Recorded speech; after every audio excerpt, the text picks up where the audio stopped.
Alright, let's get started on this review for Neon White. Neon White is a super fast-paced first-person shooter, time trial, platformer, yeah. It's got a lot going on there, but stick with me for this. So first-person games can be pretty solid all around if you consider them platformers though in any aspect, then it gets a little bit tougher for some of that to be accomplished well.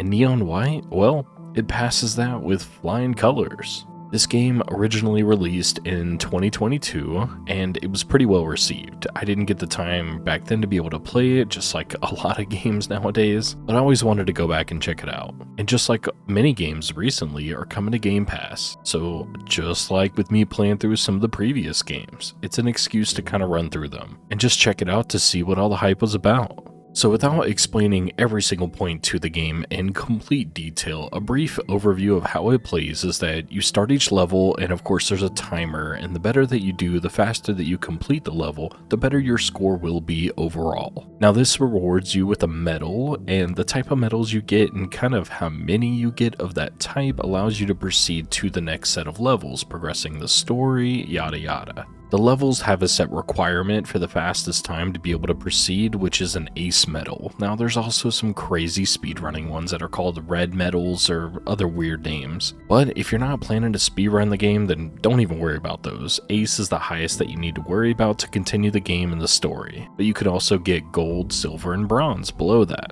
And if you don't do well enough on a level, then you won't be able to gather enough rank to be able to proceed the story in that way, because you have to reach a certain rank for them to actually allow you to continue.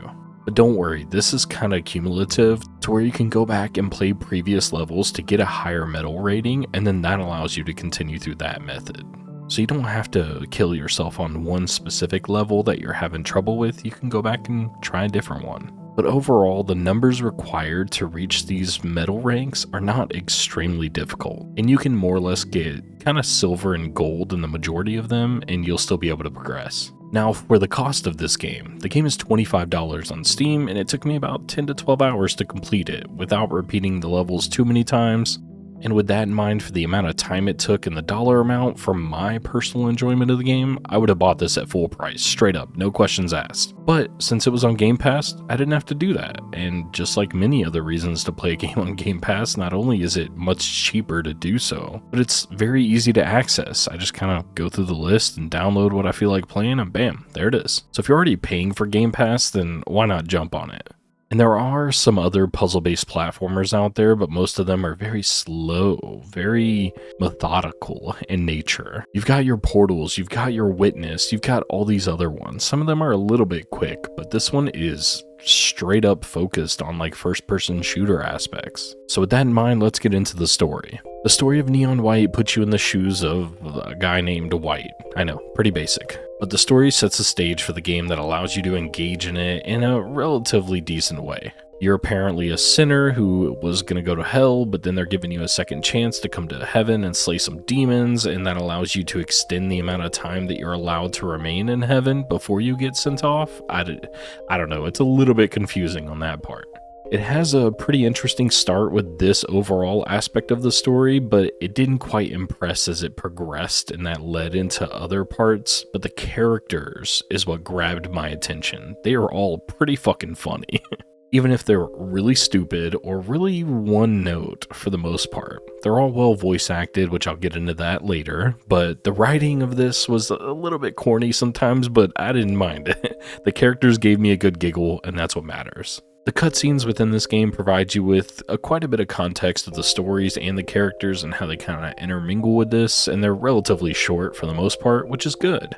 They happen at the beginning of the set of levels. They also kind of pause in the middle. So let's say you have 10 levels that you're going into, and then you get halfway through to number 5, and it'll have a small little snippet of a little bit more cutscene just to kind of keep you engaged, keep you going just a little bit more. And then at the end of that set, after you beat the 10th mission or 10th level, then another cutscene plays out. And then once that one's done, you'll go back to the main hub world, talk to some more people, and of course, shout out to my boy Mikey! That guy's the best character in the game, in my opinion. Mikey is fucking cool as shit. But back at the main hub, there's a bunch of different things you can do for talking to different characters and kind of engaging with different systems in very minor ways. But It's more or less there just to set you off on the next group of levels, and that's about it. The story was engaging for the most part, but it wasn't super enticing. The reason why it was so engaging for me was the voice acting. As I said before, they're all voice acted super well, and I'll explain that more when we get to the audio and music portion of this review, but just know that's what kept me hooked. And I enjoyed the story for what it was, but it didn't really blow my socks off. And if you're like me and you can easily read between the lines, you know where the story is going and how the plot is going to play out, and that kind of killed it for me. It didn't damage the overall experience, but it was like a fun, goofy B-movie plot that I just kind of said, alright, cool, turn brain off and go play the game. Have some goofy characters, have a decent world, and there you go, that's it. So on to the gameplay portion, which that's what this game is mostly about, right? The levels themselves consist of you needing to go and kill demons and then trying to end the level as quickly as possible. You gain cards, which are also weapons, and every weapon has a shooting and a movement ability that's combined into it. So you have to work together with kind of killing and using these movement systems in one swift run to be able to end the level as quickly and efficiently as possible. There are some enemies that drop cards after you kill them, so you'll have to kind of run over their body to pick up the card and then shoot the next enemy or jump on the next one to destroy them, get another card, and kind of rinse and repeat that gameplay. But you keep gathering these cards throughout the run to allow you to speed through and run right to the end of the level. And you can more or less play the game at your own discretion. If you want to kind of take it a little bit slower and go the desired path, then it'll let you do that. But you can also kind of cheat a little bit. So you can kind of find a way to jump around a corner. Maybe you sneakily kill a demon in a way that you maybe weren't supposed to. And kind of go off the beaten path. And you're normally rewarded for this. You find different ways to kind of complete it, and that's where it gets into the speedrunning aspect of the game. Now, I never replayed a level to try to go, oh, how fast can I beat this one? But I did keep replaying it until I could clear it the first time as quickly as possible. So if I was like going through it and I got, 60 seconds into a stage that was 2 minutes long, and I like did one thing that was slightly off where I knew I could have did better, then I'll reload it and do that one thing better the next time. And then once I finish the stage, that's pretty much it. Didn't replay it, didn't go through and try to get the best time, but that's how I enjoyed going through it. You might be different. Now for glitches or anything like that, that never really happened in this game at all, unless I put myself in like a weird situation where I kind of like forced myself to be glitched, and that rarely happened. But it did once or twice, so just know if you kind of make yourself go out of bounds or get stuck in the terrain by kind of fucking with it too much, then that can happen. But everything is super smooth, super flawless, all the way to the end. I enjoyed the good mix of levels that they had here, where you have some short ones, some medium, some long, and they're all kind of intermingled together. You'd have some that were short and sweet and not complicated. The next one would be super complicated, but also short. So I liked the good mix that they had.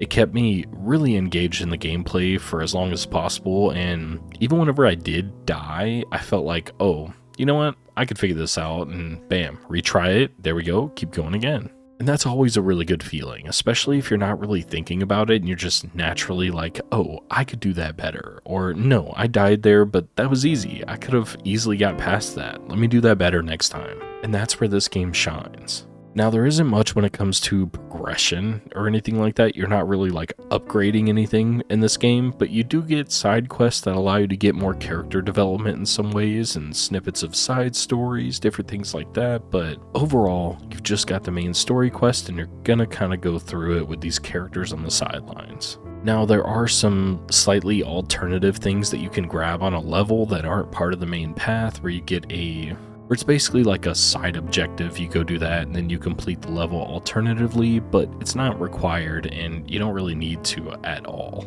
Moving on to the world and environment though. This game is set in heaven, which reflects a super clean white aesthetic. But then as the game progresses, it slowly changes into some more visually appealing levels. And by that I mean they gain a lot more color, complexity, and darker themes by the end of it. And I think this world overall fits the theme of the game being heavenly and godly, and it allowed it to kind of easily read where and when you needed to go somewhere, so the art style and the direction they went with it was done very well. I never got lost, I never got turned around, I knew exactly where to go, but even if I didn't sometimes and I picked up a card or I killed an enemy and I couldn't see that I was supposed to go straight forward, maybe I just turned 180 degrees right behind me and that's probably where I was supposed to go. So then on the next run, I can go that way and bam, I'm done. So it being relatively clean in the aspect of like, hey, you're going to be able to see where you're going super quickly, super agile, it gets the job done. The environments come together to kind of guide you through this path very quickly and efficiently that allowed you to never really get lost at any point.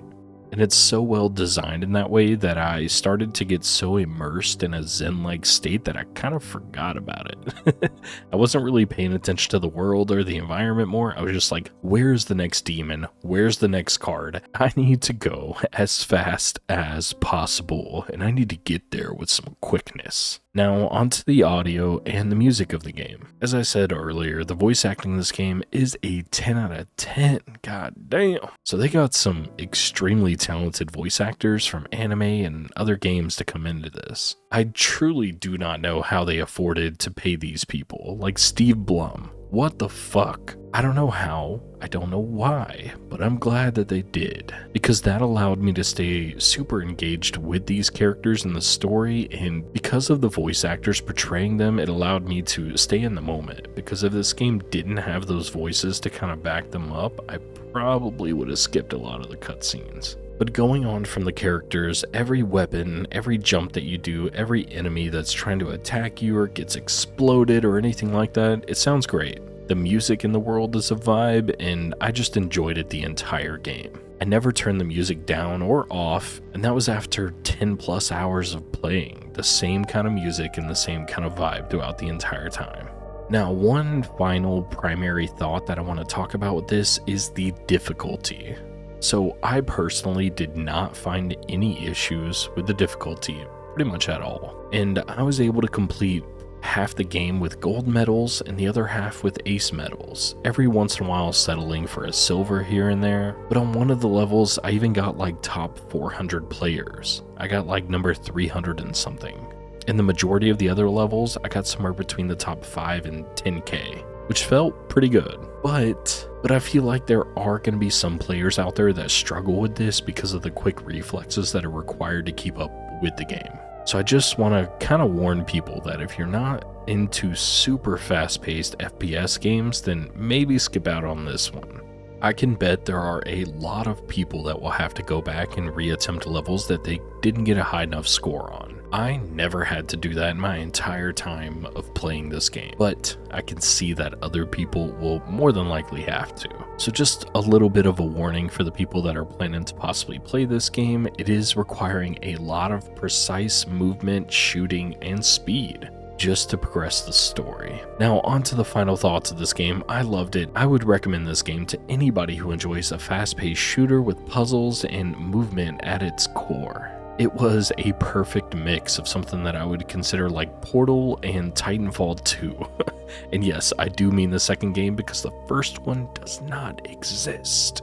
But you go out and you make a game that gives me quick and agile movement with speed and precision as the primary method of engaging with it. God damn, that is gonna be my shit right there.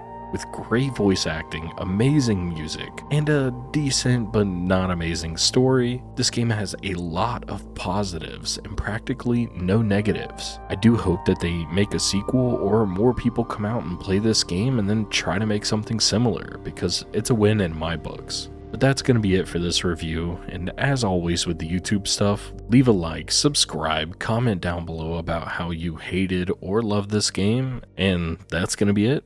I'll see you next time.